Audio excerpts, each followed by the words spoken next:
All right. It isn't red. It isn't blue. The orange pill is here for you. Brought to you by our sponsor, the sunexchange.com/orange pill. Go check them out.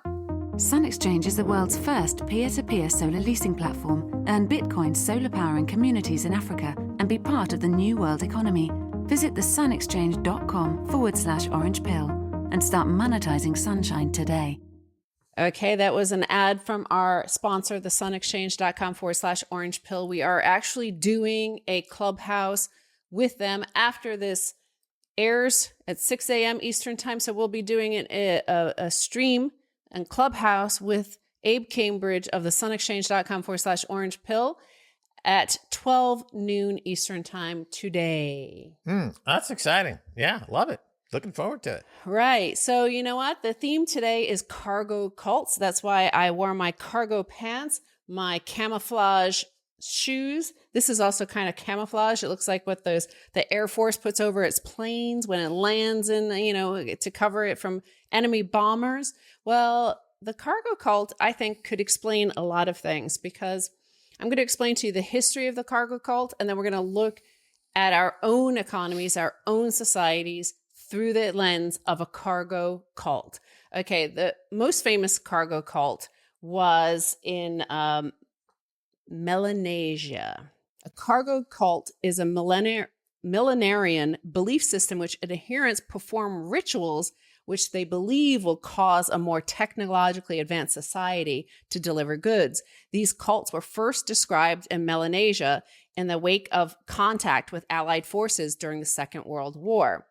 Isolated and pre-industrial island cultures that were lacking technology found soldiers and supplies arriving in large numbers, often by airdrop. The soldiers would trade with the islanders. After the war, the soldiers departed. Cargo cults arose, attempting to imitate the behaviors of the soldiers, thinking that this would cause the soldiers and their cargo to return. Some cult behaviors involved mimicking the day-to-day activities and dress styles of soldiers, such as performing parade ground drills with wooden or salvaged rifles. And they would stand out in the runway pretending to, direct flights to land, and maybe that would bring these cargo back. Yeah, famous case, right? And it's a great phrase that is in the vernacular to describe deluded behavior as cargo cult behavior. So, like I said, it's millenarian. So the thing about this is that, it involves a sudden change of the entire structure of your economy, arriving from kind of like outside, and often an occupying force. Colonialism caused this a lot. But I'm going to look at like what happened to America and the Western economies. 1971, we have this like occupying Fiat force that takes over the world. And I think we've been kind of doing the same thing in response. So there in Melanesia, what you saw were that after the soldiers departed with all their goods that they were dispensing to people, the natives, the locals there who lived on the island, they were like, well, now what do we do? Like we have had a taste of all this, and now what do we do? So they didn't know how all that magic happened. They assumed it was some sort of magic because they hadn't ever seen planes and tanks and all this sort of stuff. So they thought doing the things that the soldiers did would deliver that. So when you look at what we've seen since 1971, when we had an all fiat system, and wealth creation was then slowly over the decades disappeared. It was shipped over to Asia. So now all we have are like magic. We have, just like the people of Melanesia, once the soldiers left, were like directing plane traffic, hoping something would happen. Money printing. Isn't that just like okay, well, we know in the 50s and 60s, when we were creating wealth, producing wealth, manufacturing, adding, value to goods and services, we know that there was money and we were wealthy. So this is what we've resorted to, is just like printing money, and like maybe all the other stuff that we had will come with it at the same time. Yeah, it's quite possibly been debased into some cargo cult-like behavior, where it's there's a complete separation in the knowledge of cause and effect here. That the post World War II manufacturing boom resulted in economic growth since 1971. That part of the story's been deleted, right? And so now we just have this ritual of printing money and ascribing to that magical qualities, and using incantations and saying, for example, we printed money and inflation is at X, which is just a mirage. It's a chimera. It's like saying we prayed to the god and suddenly the volcano erupted. There's no connection there. And nevertheless, the underlying population is starving to death while the leaders are engaged in fanciful cargo cult idol worshiping, hoping to fix the problem by doing anything that would have any association with an underlying economic model. Yeah. So it's performing the rituals they think will deliver all the technological advances that they witnessed. So in the face today of China's advancements in 5G and AI and all these advanced technologies, what are we doing but just continuing to print more and more money, as if that, like the fact that China has these huge reserves of all these US dollar assets, like that's how they got it, is like, it's just the money. They're focusing on the money because that's the only thing we know how to, because it's almost primitive in nature, like in terms of where the economy has descended to. Yeah, if I went to a Chinese restaurant and I opened up a fortune cookie and it said, you will find $5 in the street, and I left the restaurant and I found $5 in the street, well, for the rest of my life, I may be eating at that Chinese restaurant, eating fortune cookies, assuming that the two were related. But so we have a situation where printing money back in 1971 was averting a huge economic catastrophe, and that is that the U.S. was defaulting on their obligations to Great Britain.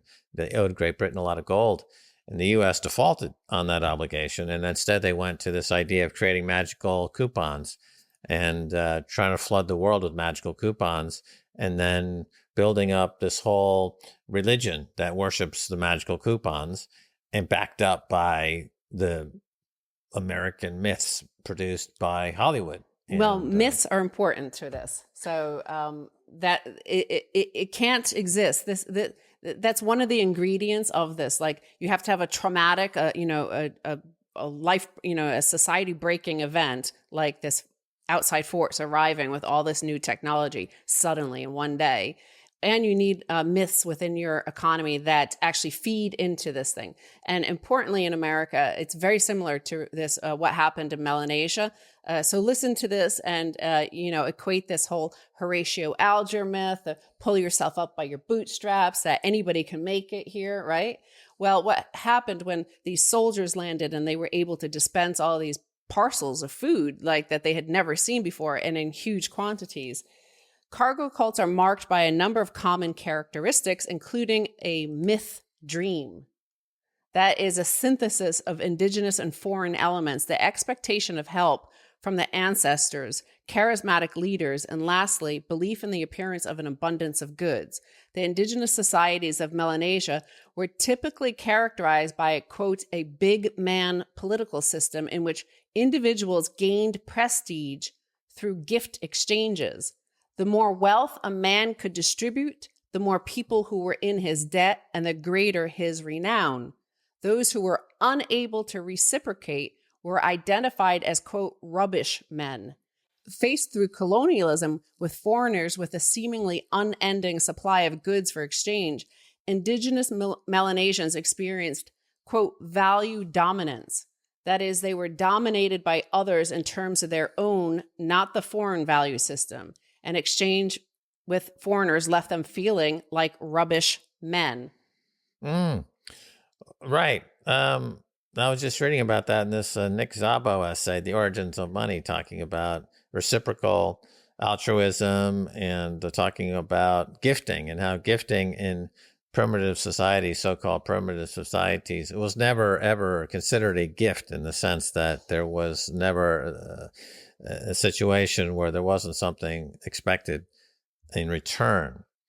And that was part of the structure of who was leading and who was not leading and who was following in these societies. And, when you have a cargo full of food dropped in from, jets or planes or what have you in the middle of the jungle, and you assume that that's a gift from the gods. So you make up elaborate rituals to get the gods to endow you with more of these airdrop gifts. And it didn't work, did it? No. And again, comparing it to modern day America, because that's what we know best, is that, we have helicopter money being delivered like magic. The people are, you have one class of people, and it's starting to emerge with this polarization that they have organize their own principles in such a manner that they deserve this, that they're somehow uniquely endowed to receive these gifts from the gods, and that they, in fact, are not rubbish men. Whereas you have a lot of Americans who do obviously feel like these rubbish men, that, they're given this free money and told, like, here, peasant, take this, and they have nothing to give in return. Like the Rust Belt, they used to create things. They have memories of when they manufactured wealth and they had a job and they could put their kids through school and take care of their wives or husbands and families like that. So they have this sort of memory of being one of these, a big man.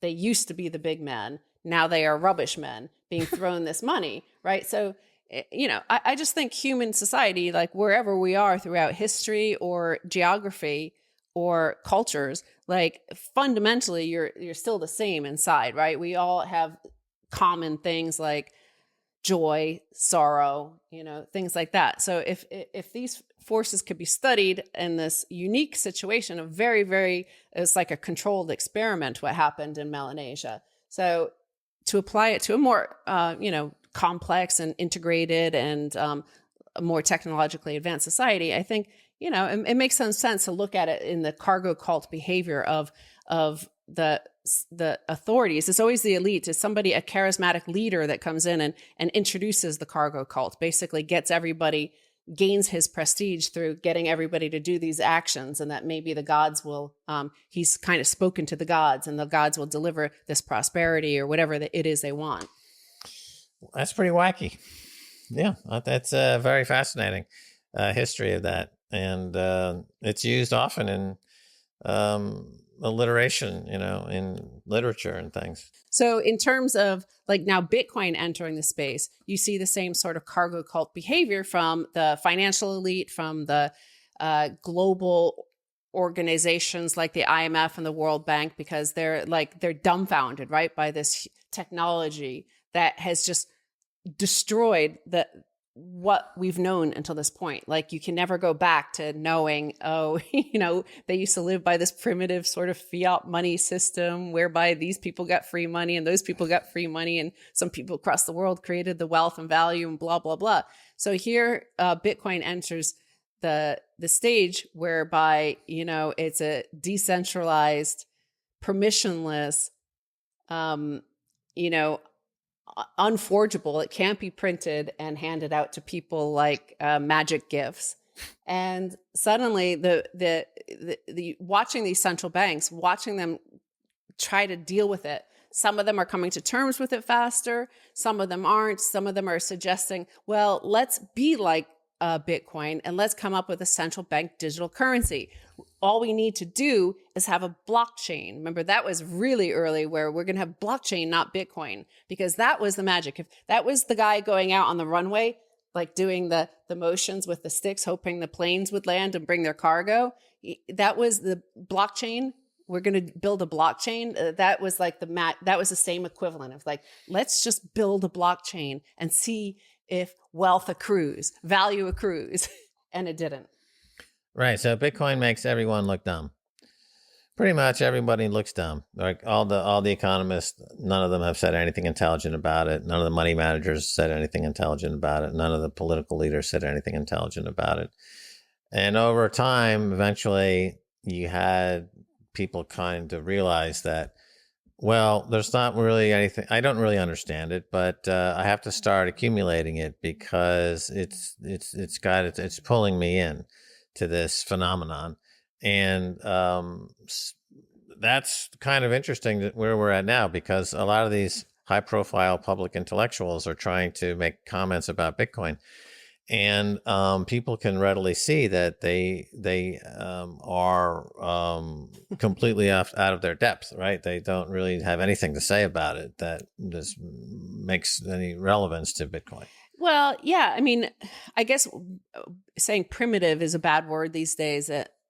But the fact is that they just haven't evolved. Their understanding of how the world works hasn't evolved. Because if you're in this comfortable system for the last 50 years, remember it's the 50th birthday of the US dollar this year. So they're just accustomed. They grew accustomed to a certain way, and it was easy, and they ruled, and the order of society was based around them, and they controlled it, and they doled out the dollars that they got to print for free, but get to be the big man because they're the ones giving the money. So people bow to us. You know, we're the ones giving you the things you need, not you creating wealth, not you manufacturing stuff, not you innovating and doing things. It's us, the elite. So then you come to a situation where, yeah, it's very primitive, their understanding, because they don't understand this. Like, this is so beyond their realm of you know, they're the opposite of cypherpunks. They're the opposite of builders. They're the opposite of sound money. They're the opposite of a store of value. So it hasn't even entered their mind, like, especially all those academics that are, you know, teach for years, and they get paid well, and they're considered prestigious positions to have a doctorate of economics, and they're economists, and people give them Nobel prizes and Nobel economics prizes and things like that. So they're just used to having this prestige, and suddenly Bitcoin comes along. And just like this, like it's characterized by sudden change, and suddenly Bitcoin came and just made them look like those guys out on the runway, you know, trying to direct the cargo to land and not understanding the huge technological progress of what happened to get planes to fly and all the engineering and technological achievements in this advanced military. Yeah. So like eventually all Bitcoiners become anthropologists, you know, and observing, you know, these academics in their cages, you know, doing their silly dances. And the most you can do is to just kind of observe, maybe make some notes, you know, make some tweets like, oh, look at this funny academic. He's dancing around like a crazy person. And then that's it. I mean, we're just anthropologists. Add that to psychologists and monetarists and money managers and technologists and philosophers. You know, it's got it all. We're polymaths. We're polymaths. This is Renaissance 2.0. Yeah. So now when you look at the Fed speak, when you look at the congressional, you know, testimony and people arguing, debating stuff about how much free money they should give us, you should just think of it as like this cargo cult situation where they're directing the planes, where they're marching up. They marched in formation. They developed, you know, they built their own, you know, military uniforms like that kind of looked like it, and started marching up and down the runway like the soldiers did, and thinking that was going to bring it. So they do those things to think that it's going to bring the prosperity that they want, or bring the, you know, economic growth that they think like, and they forgot where it actually comes from. Right. You can't really explain to the people about the technology of the airplane and what actually happened, because their consciousness and everything, it's just too abstract, right? It's too much of a leap. They can't possibly understand it. So similarly, I mean, the academics who comment on and economists who comment on Bitcoin, you literally, you can't explain it to them because they are living in a separate world from 1,000 years ago. Yeah. And why would you? Like, if you're in this tropical island of bountiful fruits and vegetables and fish from the sea, and you just have an amazing life, it's in the tropics. So, like, who doesn't want to live on a tropical island?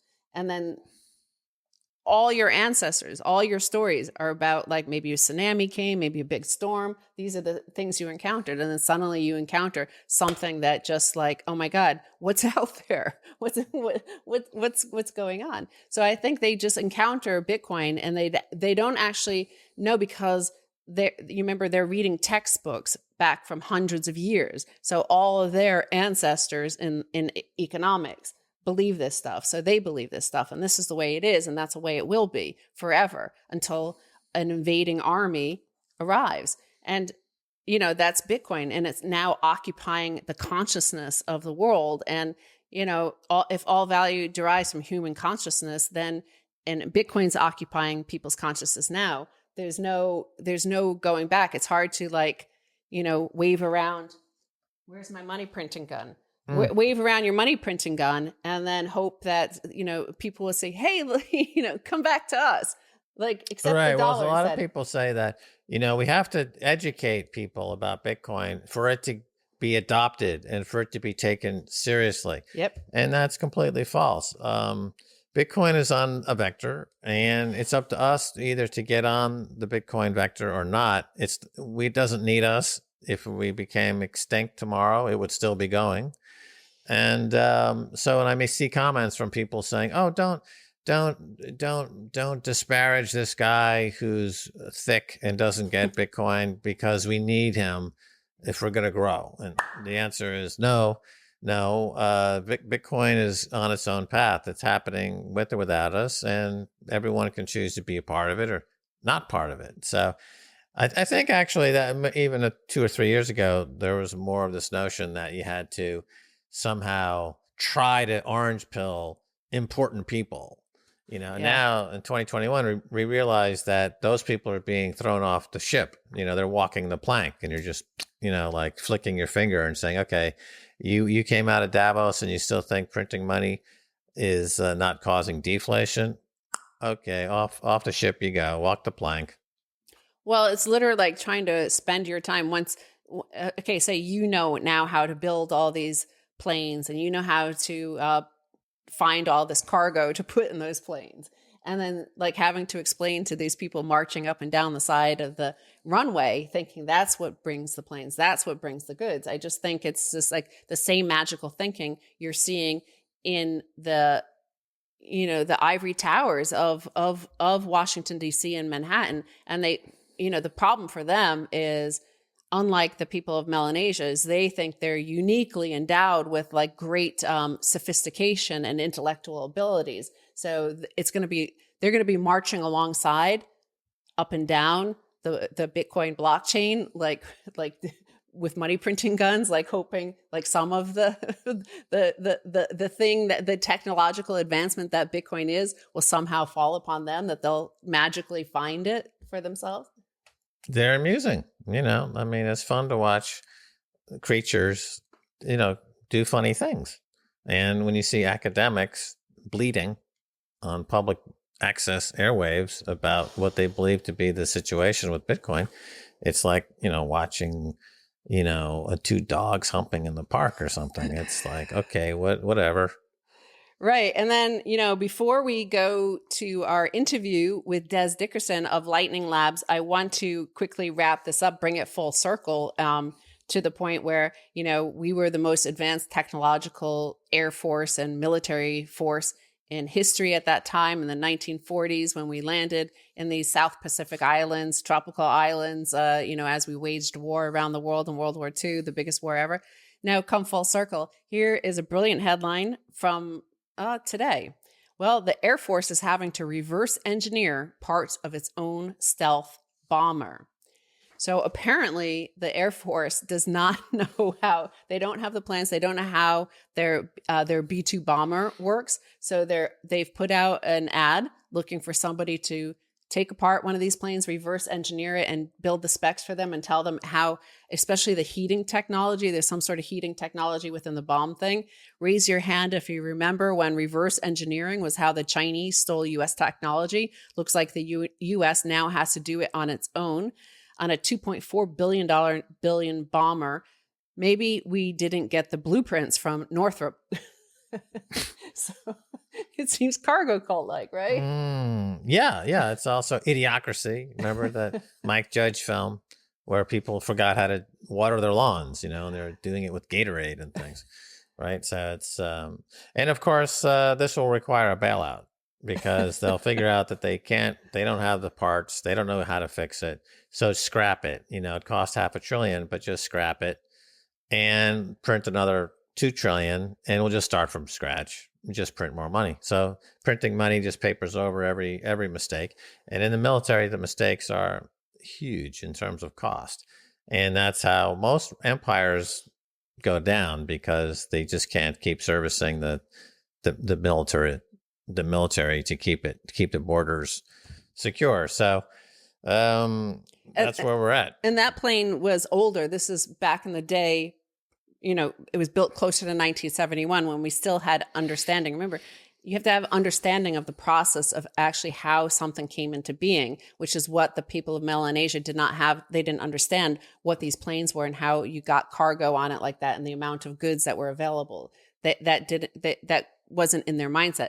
But now we're at that same primitive place where we don't understand like how that plane was built. Like it's from a period that was when we were more technologically advanced. Now we're less technologically advanced in many ways. Definitely. Outside of Bitcoin, we're definitely becoming less technologically advanced because there's no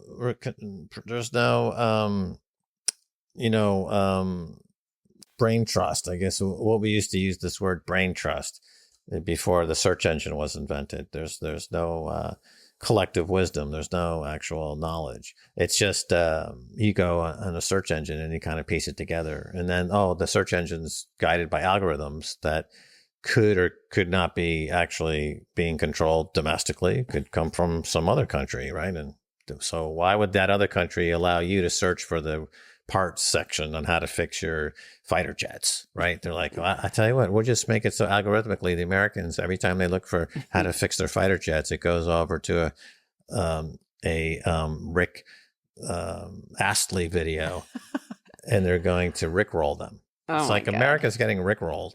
The Pentagon's getting Rickrolled. The Washington, D.C., the White House, every time they try to find out how to do something, they get Rickrolled because all the algorithms are controlled by countries outside of the U.S. And they're like, we're the cargo cult. So they're looking at us like, Americans try to fix their jet again. Let's send them over to Rick Astley. And we fall for it now all day long. And our view is we just have to print more money. It'll go away. All the problems go away. We just print more money. Okay. Meanwhile, now prices on the inflation front are actually going up in real ways that people are noticing. So, buy Bitcoin. Right. And we're not going to Rickroll you now. We're actually going to take you to Des Dickerson of Lightning Labs. Yeah. All right, Max, we are here with Des Dickerson of Lightning Labs. I had the great honor to be one of the first 99 Lightning Torch bearers with her in, it was like 2 years ago, right? Yeah, 2019, right? Like Jan 2019, I think it was. Oh, wow. Those were the days. And that was like, those were the reckless days, right? When it was very reckless to put any money on Lightning. It was still very, very experimental. Where are we 2 years later? Oh my gosh. Wow. I mean, it's incredible to think where we are 2 years later. I mean, even just a year later, I guess what was it? Would have been October 2019 at the Lightning Conference. We've made so much progress even since then. But yeah, the Lightning Torch, I mean, people were still learning about it. And that's what really the Lightning Torch was, an experiment to, show people the power of sending these small payments over the Lightning Network. And it was great demonstration of that.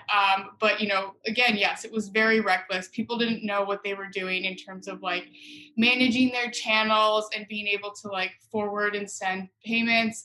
And then, yeah, now we're like at a place where it's like, okay, like Wumbo channels. So like now they've lifted the limits on how much you can send over channels. And with that, that kind of signals like, okay, this is a mature network. We can actually send funds over it. I think that's been really like the biggest inflection point over the last year is like, okay, people are using this regularly, and like we're like taking off the shackles and like letting the Kraken loose. So yeah, it's been pretty incredible to see like how much progress has been made. So Lightning is what is known as a second layer that rides on top of Bitcoin. So I'm going to read to you what Citibank this past week, how they described Lightning and what it means for Bitcoin. So they said efforts to improve Bitcoin's processing speed are underway. Current initiatives are centered on a new type of scaling technology called the Lightning Network. This approach creates a processing layer that sits above the actual blockchain where transactions happen quickly and cheaply, but are only periodically reconciled on the main chain. This is analogous to commercial banks using the Fedwire system for settling large value transactions amongst themselves and internalizing transactions for clients. So I guess, in terms of the financial settlements, as Bitcoin as a means of exchange and a settlement layer, Lightning is really important. And one company that's really made a splash on the internet has been Strike. So like, how did they use the technology that you're helping to develop with Lightning Labs? Like how are they deploying Lightning, and what does that hold for the future of, that section of Lightning? Yeah, I mean, Strike is doing amazing things, and which I use Strike all the time, and I love everything that Jack is doing with Strike and also with the Zap wallet. But I think he had a blog post when I guess it was early or in January, I think, announcing Strike Global. So really, what he's doing, which I think is super important, not only for Lightning but like for Bitcoin as well, is just like really abstracting what's going on under the hood. And, I know like myself included, like, I think people should know about money. They should know like how these things work, because otherwise we're going to get ourselves in another situation like we are in now. But, what he is doing is just making it like way more user friendly, which I think is super important. But, what's kind of cool that Strike is doing that's different than other companies and other wallets is, okay, your wallet can be denominated in your local fiat currency, and then it is transitioned to Bitcoin, or converted to Bitcoin, and then that payment is made to the recipient over the Bitcoin, over the Lightning Network, and then it is taken back on chain and then converted to the local currency of the recipient. So if I want to send $100 to Berlin, I can, just have $100 in my Strike wallet in USD, and that's converted to Bitcoin, which then goes from the Bitcoin base layer and, layers up to the Lightning Network and is sent instantaneously to Berlin, which is then goes back on chain. So then it's, the base layer Bitcoin, and then it's converted into the local currency. So, Strike is really kind of leading the way and like really, really solving that problem of like global remittances that everybody talks about, that, it's such a pain in the ass with Swift, and even bigger, or not, I mean, less of a pain, but like I personally hate TransferWise. But, it's definitely solving a lot of the problems that we're seeing there. Right. So a lot of people, when they talk about Lightning, they talk about the Lightning nodes. What is a Lightning node? Yeah. So a Lightning node, I mean, if you think about Lightning as this big network of, what is the network actually connecting? And these are the Lightning nodes. And so in order for me to pay Max, to pay Stacy, you have to be operating a node, and like there's different nodes. There's routing nodes, which are just like very, very optimized nodes that that can efficiently route and send payments for people. But then, yeah, in order for me to send, I need to have a node in order to send to Max and Max to Stacy. And obviously, there are some custodial solutions which kind of like obfuscate like your need to like run your own node. But like for myself, like I run my own node and can send and receive payments through there. And so, yeah, the node is like what you're using to send and receive payments. Right. I want to get into that in one moment, but first I want to mention about, using Lightning as transferring payments and the simplicity of it in a globalized world. Right at the moment, it's important to remind everybody that we're on the settlements layer is the US dollar, and all trade essentially goes through the New York Fed, is settled through there, the Fed wire system, Swift, all of these connected things. And just like topping up my Fold card with cash, it took 6 days for it to appear. And that's this US legacy system which hasn't had to compete because it's had the biggest military, it's had the biggest authority and power to force everybody to use their system. And they get huge amount of seigniorage. Like the banking system in America is super profitable because it's so slow and antiquated. So when you talk about, Jack Mallers of Strike did demonstrate on a Periscope. He sent $100 to somebody in New Zealand and it was there instantaneously in New Zealand dollars, like converted, all that stuff that takes so many middlemen to do that transaction all the way to New Zealand. And so much of it, everybody taking cuts on the Forex and stuff like that. So it's just like, it's amazing how different it is when you look at some of the FUD that came out in the Bitcoin space with those big blockers who were saying that we need these transaction speeds to be super fast. We need it to be fast. We need to compete.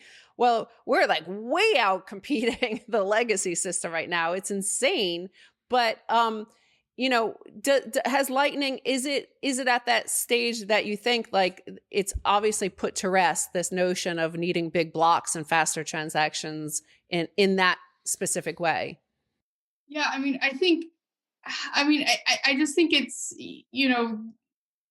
the requirement for things to be fast and super efficient. Like that's just like our nature as humanity, right? And I think, one like interesting analogy that even Elizabeth, our CEO, uses is just like, okay, like we send memes over the internet instantaneously. Like I can even just send you a text or like send you a message over Signal and you get it instantaneously. So like, why is that not happening with money? Why is like value not instantaneously transferable? Like, even not that I totally believe in all of these things, but like even in a game, like I can transfer like an asset to someone else instantaneously, like on my Switch or, on my PlayStation. And it's like, why not money? And like, you start thinking about it and it's like, okay, it's because there's like this extremely bureaucratic system that's basically been feeding off of us for so long. Like, why can't we use the technology that's already there to just do the same thing with money? And so, and when we think about Lightning, it's kind of equivalent. Like Lightning is the HTTP to Bitcoin's TCP IP protocol.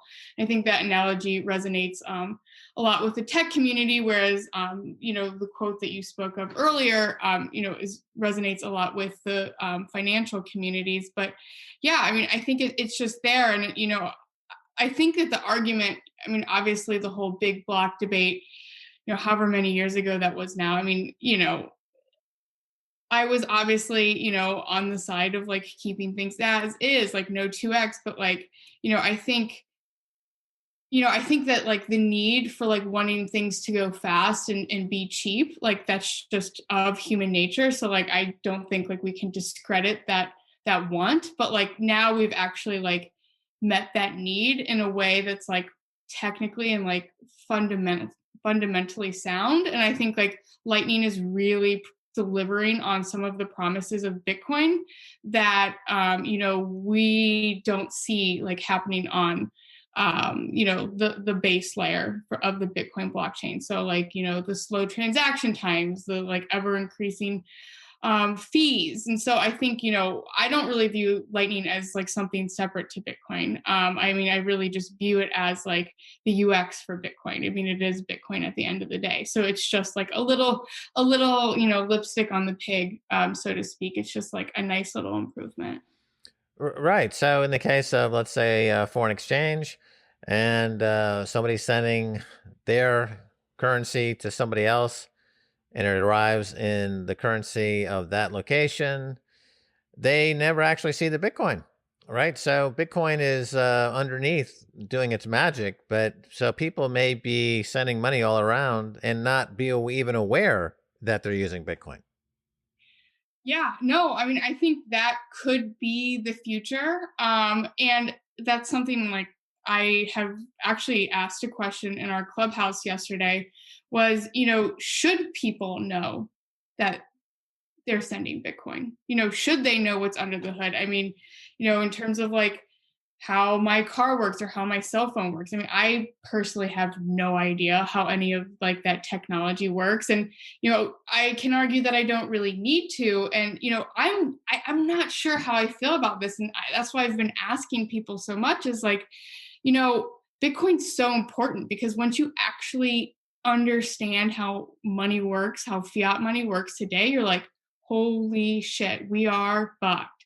And so, excuse my language, but I feel like this is a safe place for that. But so it's like I think it's so important for people to understand Bitcoin and understand the value add and understand like what is truly happening.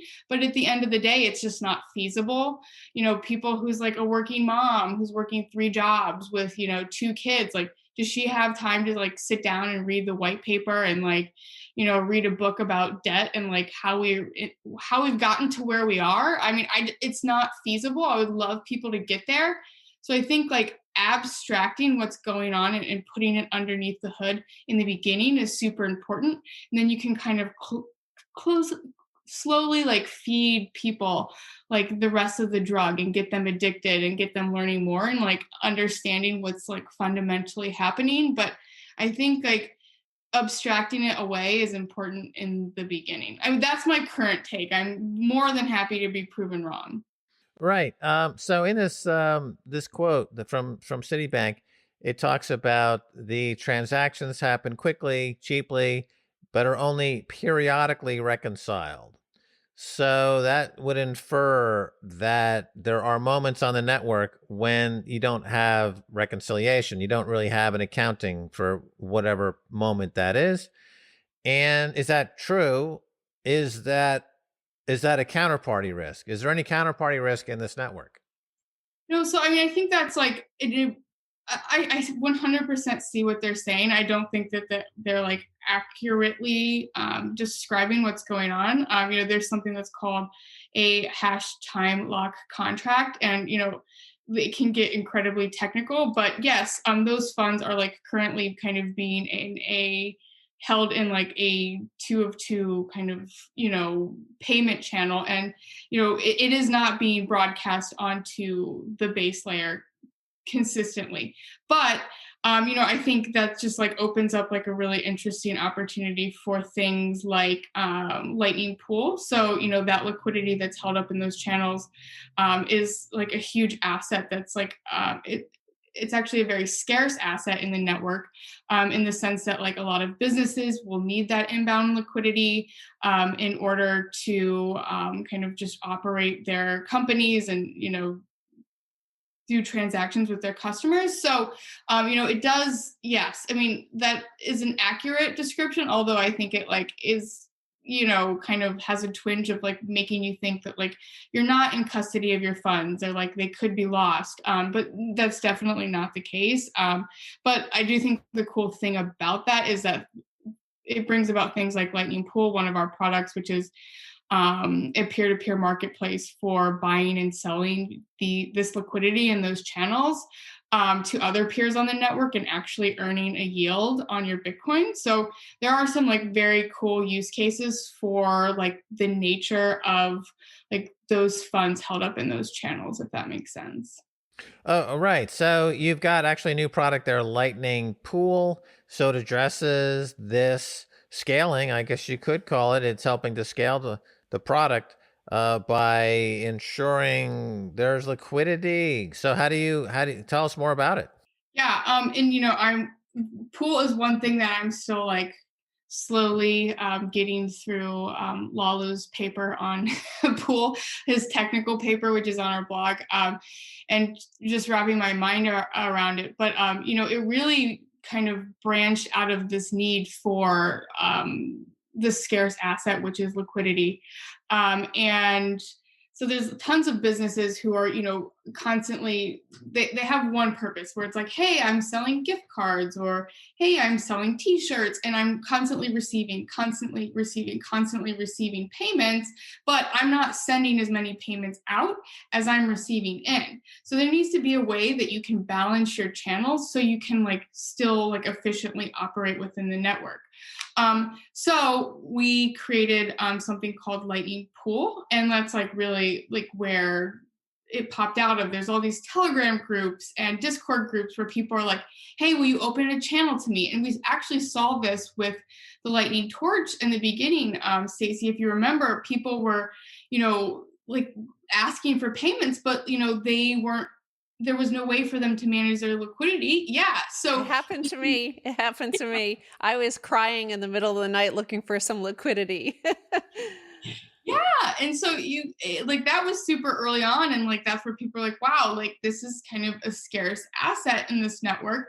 And businesses are still kind of running into this problem, where they're constantly looking for liquidity in one direction or the next. And that's where kind of our Lightning Loop product came out of, where you can easily get liquidity in and out of the network by using loop in or loop out. And then eventually now we've released Lightning Pool a couple months ago, and this is really just like creating a marketplace where if you need that liquidity, you can go to the marketplace and you can easily access it.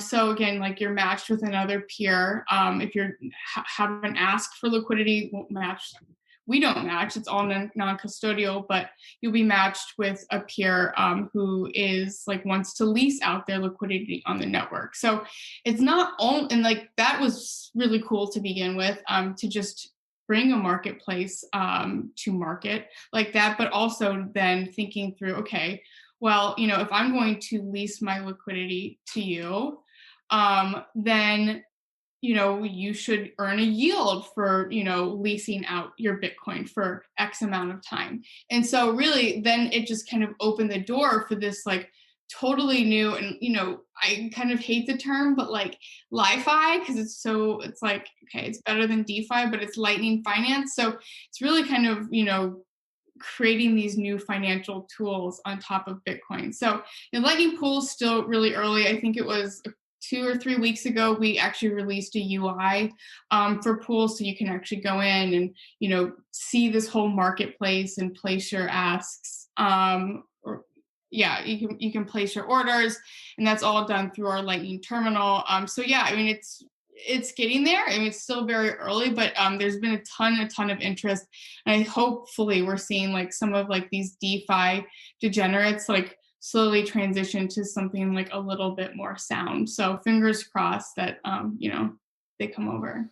Right. Nick Bhatia, who wrote Layered Money and was a guest on Orange Pill podcast, he notes that these sort of inventions and innovations are really, really important to the evolution of Bitcoin because of that yield.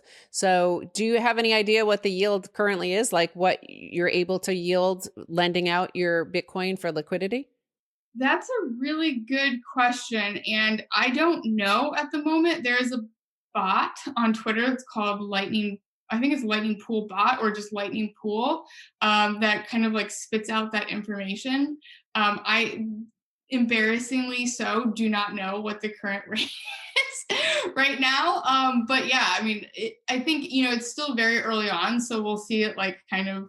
We'll see where it goes, but people seem to be super interested, and I think like the only thing kind of hindering its growth up front is that like most people, really only the people who could use it up front were people who could kind of manage it in the command line.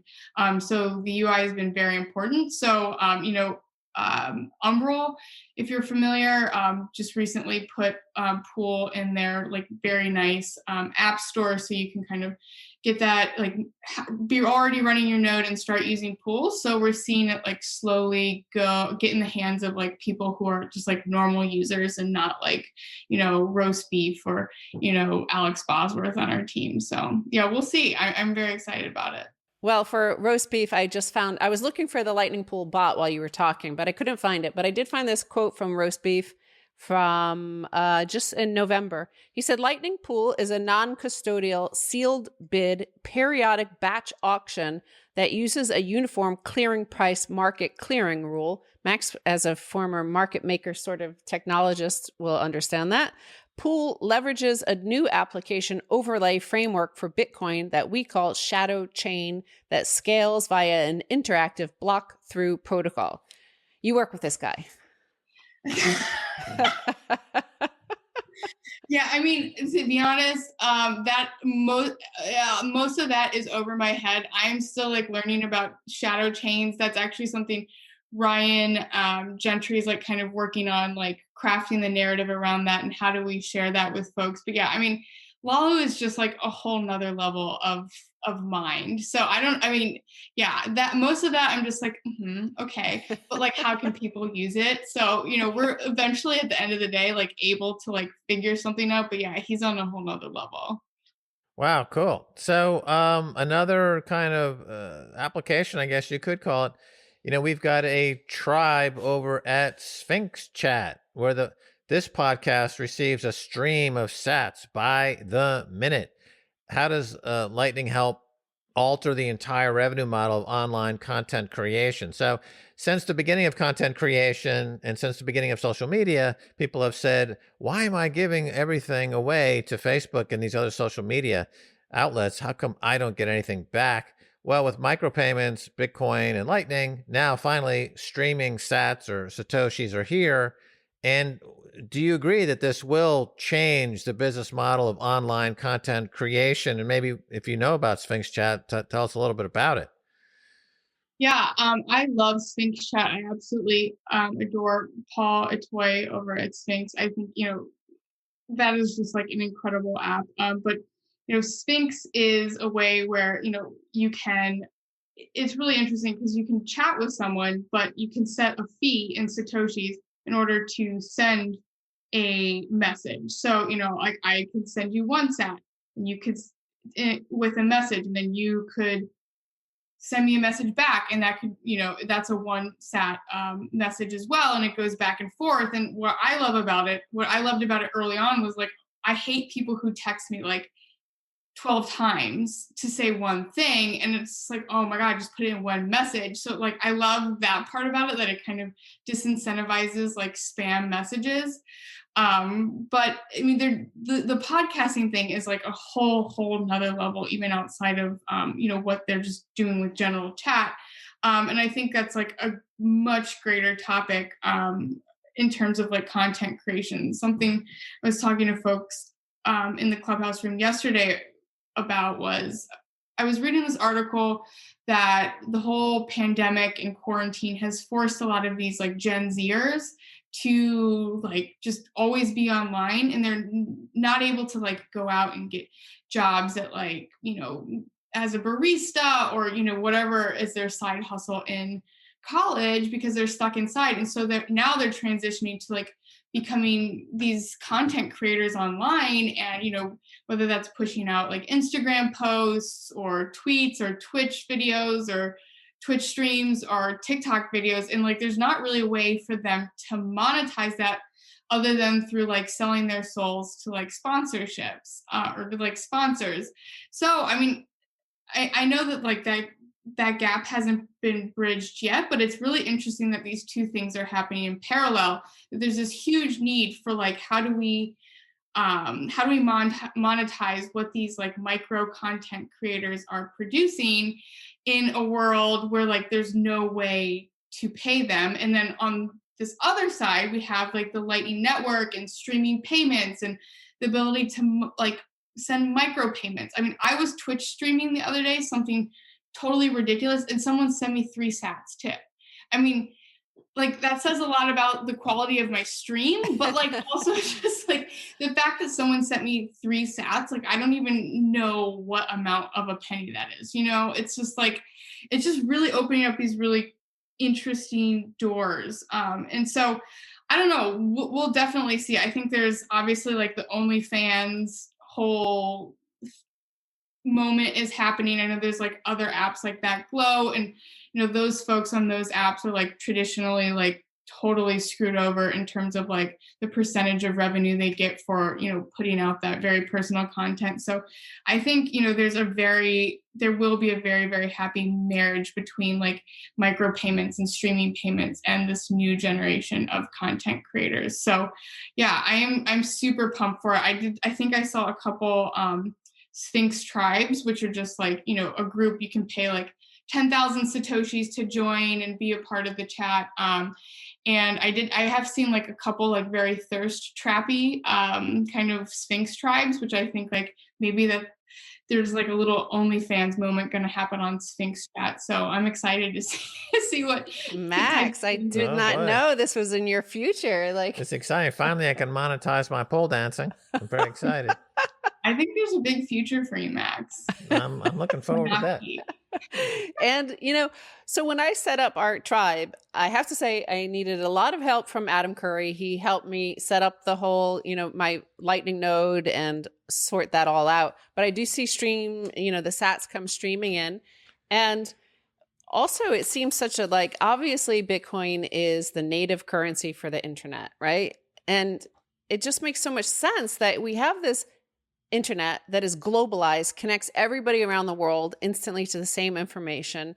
And yet we use that legacy, slow, molasses like Fed wire system and Swift. And it's just like so many, like everybody stops at the paywall, right? Even if you really, really want to read the article, you're like, oh, I can't put in all my email address, my address, I can't do it. So if you have, it just seems natural that this is going to evolve where it's just like, you're paying without even having to fill in all that details. It's just taking from your node or your Lightning wallet. And it's just like, if you take 5 minutes to read that article, you get charged, like, or listen to that podcast or whatever. Like, it's just, it seems that it's monetizing the actual attention that is being given. And that's kind of the model that the internet uses now with the advertising, but this is more pristine. It's actually just capturing exactly what's being used. Yeah, I mean, it's definitely more of like a true like interaction between like you and like whatever kind of media you're consuming, or like you and another person online. Like you're not having to go through like that whole value judgment of like, okay, is this worth me doing all of these steps? And is it worth me like paying for a subscription for a month to read one article? Like it really just like totally rids of all of that bullshit, and you can be like, okay, cool, like I literally want to pay you to read one thing on like y'alls.org, and it's like I'll pay 10 sats to read that, and like that's it, and then I can go about my business. So yeah, I mean, I definitely agree with you there. It's just definitely like a more pure form of transferring value and getting the value you need. Something you said that was like really interesting was, you know, putting your information in and like having to go through all of that.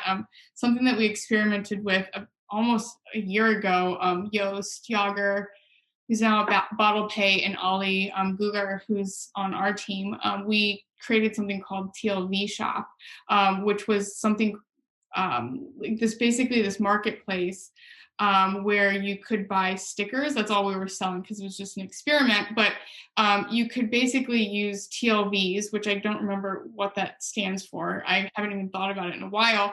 But it would basically, like when you sent your payment, like all of your payment details would be sent within like that transaction. So like your shipping address and all of that. And it was just like all sent in like one blob.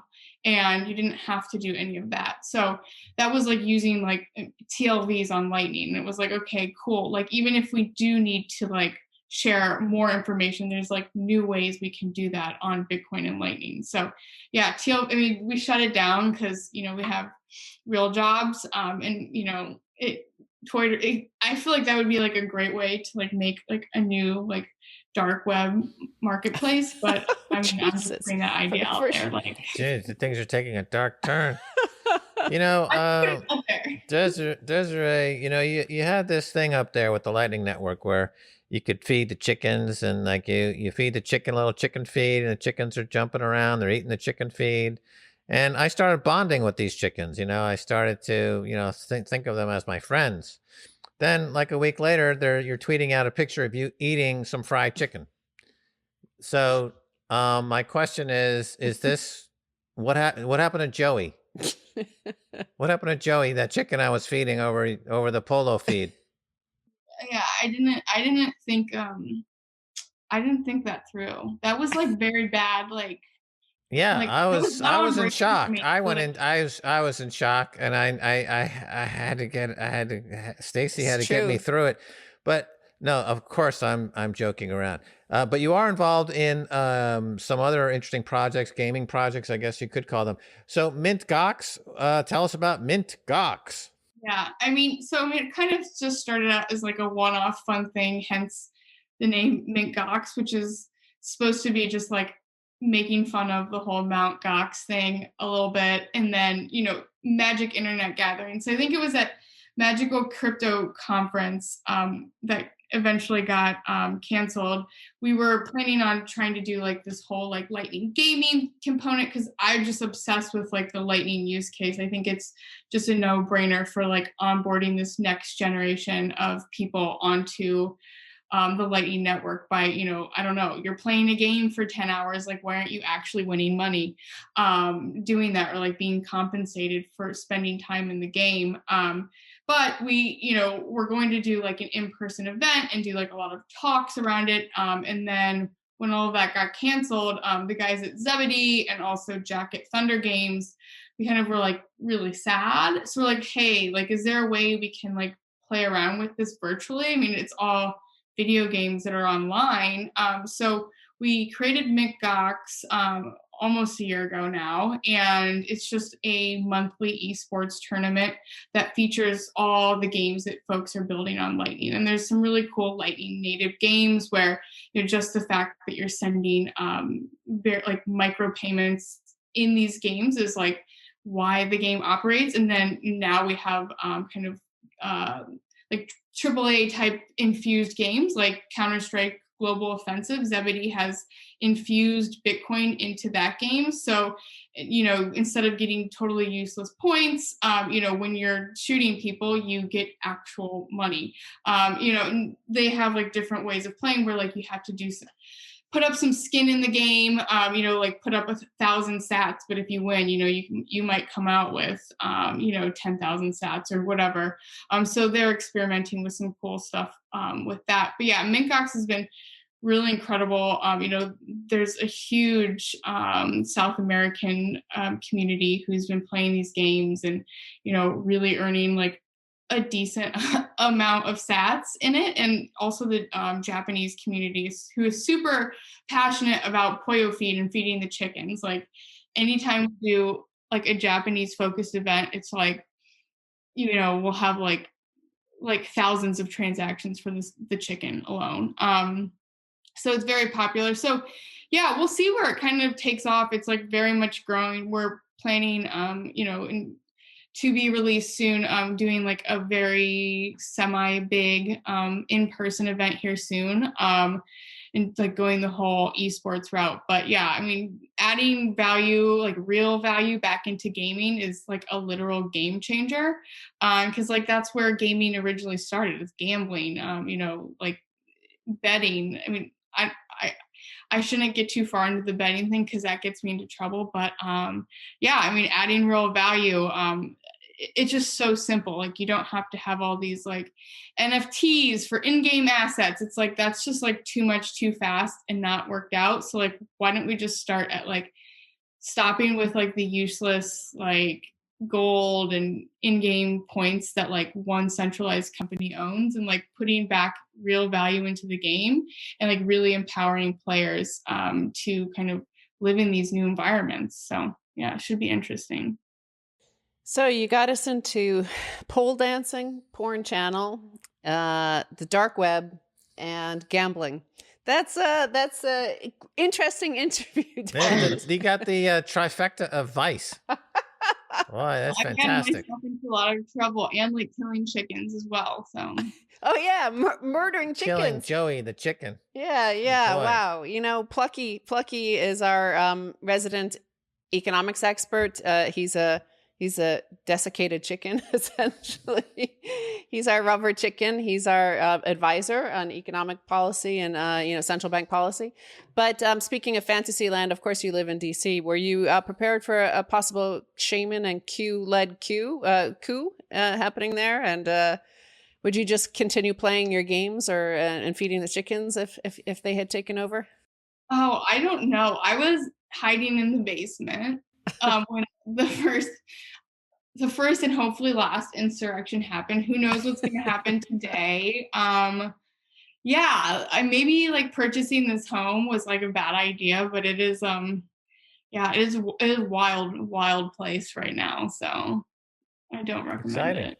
Well, I had to add insurrection to the all that vice happening. Yeah, it sounds like things are happening over at Des. And I referred to you earlier as Desiree, but that's not necessarily the full expression of Des. Is Des your name or is it Desiree? I mean, both. Oh, that's fine. Okay. I didn't mean to touch on a sensitive topic or anything. No. I mean, my family, my family calls me Desiree, but I think Des like really started being what people called me after like my Twitter handle couldn't fit everything, so it was like, I like it. I mean, whatever people feel comfortable calling me, I'm usually cool with. Des Dickerson. Yeah, it's cool. Well, it's always a pleasure seeing you and talking to you because you're always involved in all this cool Lightning stuff, and gaming is always fascinating. And what's happening with these payments globally being sent, as you point out, why can't we get the money like we get an SMS or a meme? That's a darn good point. And I think y'all are making it happen. Get the money straight into our brain. I want it right into my brain. I want you to broadcast the money into my subconscious. Into my veins. Yeah. I am ready. I would stream some sats to see Max pole dancing. How about you? Yeah, that's going to fund my retirement. I only get sexier as I get older. That's the thing. It's really remarkable. Now that I'm in my 60s, I'm, becoming a virtual sex symbol. A lot of people want me to do a calendar, like Max January, Max February, different poses. And I'm thinking about it. If the price is right, I'd be up for it. How about you and Plucky together doing various like erotic poses for the camera? That would run you a little extra for that, because that would be real, what you call the erotic arts. It's the full artistic expression. I think you would definitely then be put in the category of somebody who got Bitcoin derangement syndrome if you came out with a genuine calendar of erotic images of Max. Yeah, no, I'd be on the FBI most wanted list for sure. They would put a special team following me around, figuring out what the heck's going on with this guy. So, with Lightning Network and Des Dickerson and the work they're doing, of course, she works with Elizabeth Stark, who is the CEO and founder of Lightning Labs. And the thing is, like, it's just amazing, right? To see these developments just happening without asking permission. And they're just doing something that on Kaiser Report, we've been following for over 10 years. That whole Fed wire system that takes days to transfer any money in the United States. Well, the banks have been promising that they're going to fix that and try to make some instant payments available for Americans. Mm-hmm. But they never do it because they make money in those 3 or 4 or 5, 6 days sometimes it takes to transfer money. So we've been waiting for decades. Everybody in America has just been sitting there at home waiting for decades for a better system, a faster instant settlement system has been around, but they never did it. They didn't have any desire to lose their seigniorage, essentially, their scalping of your transactions. Mm-hmm. But here they're doing it on Lightning, and it's just like you can instantly transfer money to somebody in New Zealand in their own currency. You pay dollars, they accept and they New Zealand dollar. And it takes a fraction of a second, not even a second. Right. Well, I created the Hollywood Stock Exchange back in 1996. And at the core of that simulation or game was the Hollywood dollar.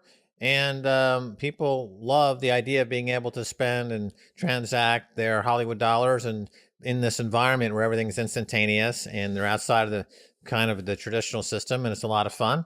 And the problem, though, with that currency is that it couldn't port over to outside of the game, as the point was made. It's a centralized system, and there's no real trust in that those virtual dollars are going to be inflated at any time or disappear at any time. So with Bitcoin, the magic of Bitcoin is that it's this decentralized distributed scarcity that's running for 12 years now, and it has the highest possible integrity you could assign to money. And that concept that we've had with us as human beings since the beginning of human beings, really. If you read that essay I've been banging on about by Nick Szabo, The Origins of Money, just talking about 60,000 years ago, the first money, which were essentially collectibles that were used to store wealth. And there was evidence of proof of work, and that if you could fashion a tooth into an ornate little trinket, that collectible would actually be used as money. And then they were talking about how society evolved around this. And so here we are with Bitcoin. And so layer 2, the Lightning is on top of layer 2. So it's now we're getting into, and I like the idea that it's totally, you don't know you're using Bitcoin, right? So people would just be sending stuff of value on like an instant message. They don't know the underlying base layer is Bitcoin. The same way we don't know the underlying base layer of our messages on the internet is the underlying protocol of the internet. I don't need to know about the underlying internet protocol when I'm sending somebody a cat meme. I just want to make sure my cat meme gets there, instantaneously, so I can think about my next cat meme. Right. And in fact, speaking of that second layer, we are going to be speaking next week or the week after with Samson Mow. I've always called him Mao, but I guess he calls himself Samson Mow. He said Samson Mow in the interview, so I guess I've been mispronouncing Samson's name now for a few years. Yeah, we had a conversation with him, not an interview, but don't expect to see an interview with him yet. But he did call himself. He introduced himself to a friend of ours and said, "Yeah, I'm Samson Mow," and I was like, "Oh my god, I said it wrong." For years. Uh-huh. And, another thing that Des Dickerson said that stood out to me was that, those people who don't want to sell their soul to a sponsor. Well, of course, Max and I have. Yeah, we did. Yeah, yeah, we did. Sure. Multiple souls. Several of my Sybil-like inner conflicted characters all sold their soul to the sponsors, except for maybe 2 or 3 I left behind just for me. Max will pole dance for sponsors. One of my inner personalities will happily pole dance for sats inside the goldfish that is known as the collective unconscious. So this afternoon, Sunday at noon Eastern time, we're going to be in Clubhouse, and Bitcoin Chris is going to be moderating it. So find the link over in our Telegram group, t.me/orange pill. And we're going to be having a conversation with Abe Cambridge of the Sun Exchange. In particular, we're going to be talking about that Nimbe project in Zimbabwe. So it's the largest of the Sun Exchange's projects. Of course, you convert the sun into Bitcoin, essentially. And this big project in Zimbabwe, Nimbe, is going to be the featured conversation. It's a freaking blueberry farm. And who doesn't like blueberries? So the sun comes to the photoelectric cell, and it turns into Bitcoin that arrives in your wallet. And then 2 weeks later, you get some blueberries. Yeah, he said something interesting on the cocktail party that we had, virtual cocktail party, that, somebody from Scotland wanted to know if they could get some solar panels. And he's like, no, that's the thing. It's like, if you live in Scotland or you live in Seattle or you live somewhere all dreary and cold in like London or something like that, you don't need to get solar panels for your house above you. You just use wind or hydroelectric or anything else that is available to you there. buy the solar panels for South Africa. Right. You It's the can same have a thing. solar panel at your home in Scotland by buying one in South Africa. Yeah, and you Right. get the yield. We get the same benefit. Doesn't matter. But by the way, you don't get blueberries with the project. I made that up. I just made that up. But the point being that we live in this disassociated and universal unconscious where my body, where it is at any given moment, means nothing. It's all about streaming sats. If I can get to stream sats from the solar panel in South Africa, I could be in Edinburgh sitting around smoking a pipe in a dreary old pub, having some 20-year-old scotch, thinking about Lord Keynes and how he totally missed the mark, and I can get my sats delivered right to my wallet, right to my thing. You know what I'm saying? Like, what kind of crazy freaking world do we live in? Well, in fact, you could talk about Adam Smith. Well, we'll save that for maybe a microdose. But if you go to Edinburgh, right, you think Adam Smith, right, one of the most famous dudes in history, one of the dudes that changed the outcome of the world, like that put into writing all the things that formalized like important ideas. Like his grave is like right there, like in the corner, and this like no signs outside the church saying Adam Smith buried here. He was a frugal dude. He didn't want to waste any money on his gravesite. It's just kind of like, oh, there's Adam Smith. Yeah, don't bother him. He's a bit of a troll. No tourist attraction there, like so many other famous graveyards. Yeah, if it was America, there'd be like more Disney, Las Vegas treatment of Adam Smith's grave. It'd be like Ronald Reagan would be an automatic automaton of Ronald Reagan standing next to the grave saying, "I like it, Ronald Reagan." Or even Père Lachaise. Like Père Lachaise is a destination. Like you go there to look at famous people's. Yeah, sure. Tombs. Like Serge Gainsbourg. No, I think he's not in Père Lachaise, but Jim Morrison is. Jim Morrison is there. Loads of famous people. Who's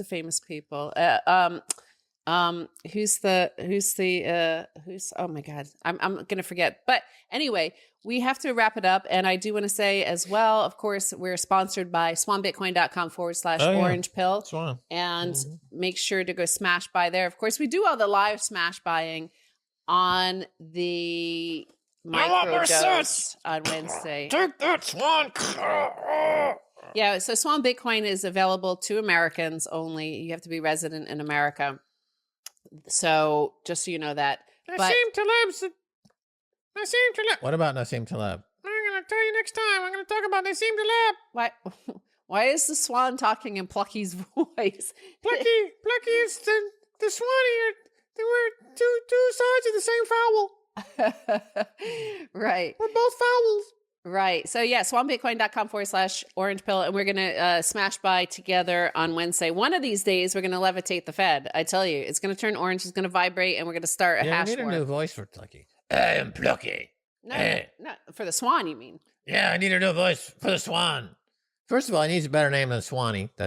Although I do get to mention the brand name in the name. I thought that was good. I think Max is still traumatized by the death of Joey. Joey's dead. Joey's never coming back because Des was like joyfully, carving him up in real time. Like, oh, these chicken tendies are delicious. Yes, yeah. That's great. Like, wait a minute. That's Joey you're eating. That's tragic. We need a better voice for Swanee. Hello, I'm Swanee. We'll come up with something. We'll have to do something. They can't all be the same because right now everybody has the same plucky voice. You kind of think of them as like the Queen's property, right? In those royal parks. Yeah, it could be some poncy British guy. Hello, I'm Swanee. Hello, it's Swanee here, Nigel Swanee. Come on down to swanbitcoin.com and get yourself some fabulous sats. Yeah. I like how you do a little bit of East End and a little bit of posh. It's all mixed up. Americans can't do British accents because we loathe them deep down in our souls. But that's kind of the estuary English as well. Like they all, like Tony Blair does that. Like he does like working class, posh class. Like it's all mixed up, right? Estuary. Who lives in an estuary? East End. Oh, yeah. Say goodbye.